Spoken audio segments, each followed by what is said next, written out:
In our last video, we solved the end term of Calculus 1, Spring 2023. In this video, we will do the midterm of the same course.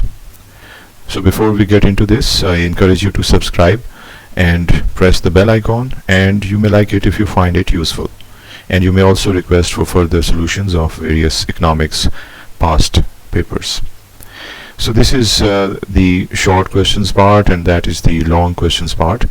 As you can see, it's a true-false set of questions. There are 5 of them, and each of them have 1 mark. And then we have long questions, and there are a few questions that we have to solve in this regard. So now let's talk about the solution.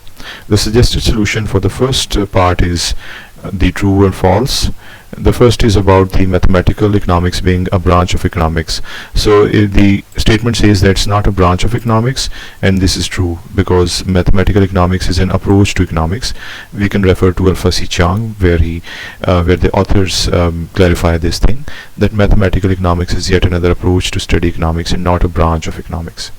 The second MCQ, the second true or false, is about the level of precision and conciseness of mathematical economics.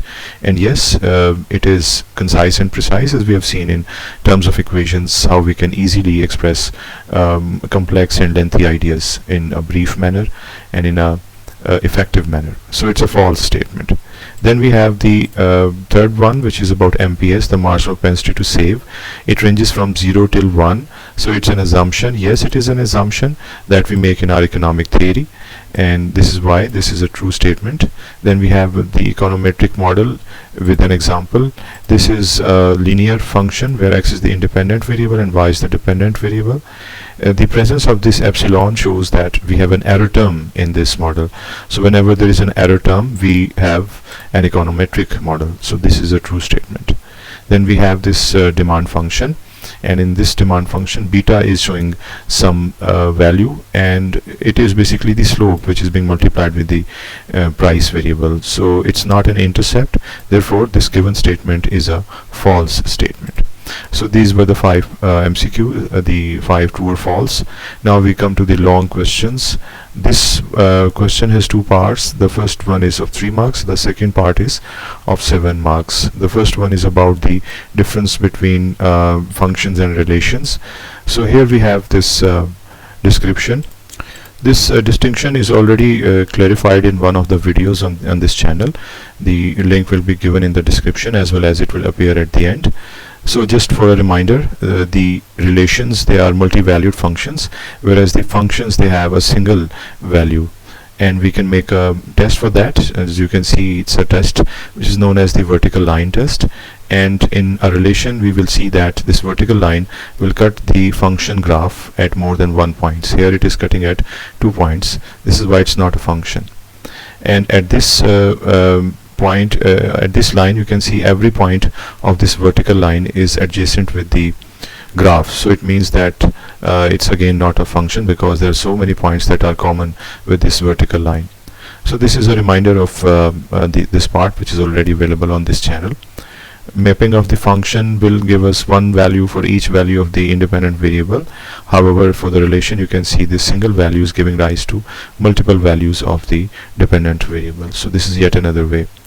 Now we come to the second part of the first question, and this is about the Schultz estimated US cotton demand function for this certain period. The demand function was like this, and the requirement is to implement this function with the help of these values, that is price equals 0 till 5, and then make a graph of it, and then try to make graphical and economic sense out of it.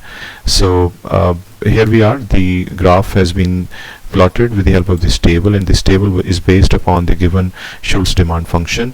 We started with 0 as one of the inputs, and then we went up till 5, and we got these 6 values of output. And now we have the graph of this table, and you can see that it's a negatively sloped graph, which means that it is adjacent with the theory of inverse relationship between demand and price. So it's a negative slope, the first observation in the interpretation. It is an economically meaningful area because all of the values, they are in the first quadrant, and the first quadrant price and quantity both will be positive, so it is economically meaningful. And finally, we can see that the maximum demand is at 6.4 units, where the price is 0, because vertically we are measuring the price. So this is yet another noticeable thing, an economic side of the graph. So this Schultz demand function has been analyzed with the help of various values of price. And then the next question is about this cost function. It has two components. The first component is about the graphing of this cost function, which is there, and the range that is given is from 0 till 5. So we are going to use this cost function, and using this cost function we are going to substitute the values from 0 till 5. And then we have this table which will come into being once if we use various values of quantity, that is output, from 0 till 5, and we will get various levels of cost by using this graph, this function. So you can do this background calculation on your own, verify the results, and then we plot this on this first quadrant graph area. And the noticeable things are that we are starting the graph from here, where the output is 0, however the cost is in the negative domain. So the cost cannot be negative as per the standard economic theory or in the normal situation. So this area doesn't seem to be economically meaningful, whereas this point is meaningful because the cost is, the output is 1 and the cost is 0. So this can still make some sense. And then you can see there is a certain trend of the cost function, which is likely to be a cubic function which has two wiggles. You can see that the wiggle is upward here, and in this area where the third quadrant is there is plotted, we will have the other wiggle which will be downward wiggle, something like this. So we don't have this here because this is not economically meaningful. We will have positive values here which are economically meaningful. Negative cost and negative output are not economically meaningful. So this is how the cost function is understood. This concave wiggle is here, whereas there will be a convex wiggle here as per the definition of a cubic function. So this is how we have understood the second question as well. And this was the first question, the first part of the first question. The second one was also there. You can refer to the channel for other videos that explain these parts. This was the short question part. So this was the question paper that we were trying to come up with the suggested solutions of, and we have done this. I hope you have found this helpful, and it will help you in the process of learning the mathematical economics at its basic level. Thank you.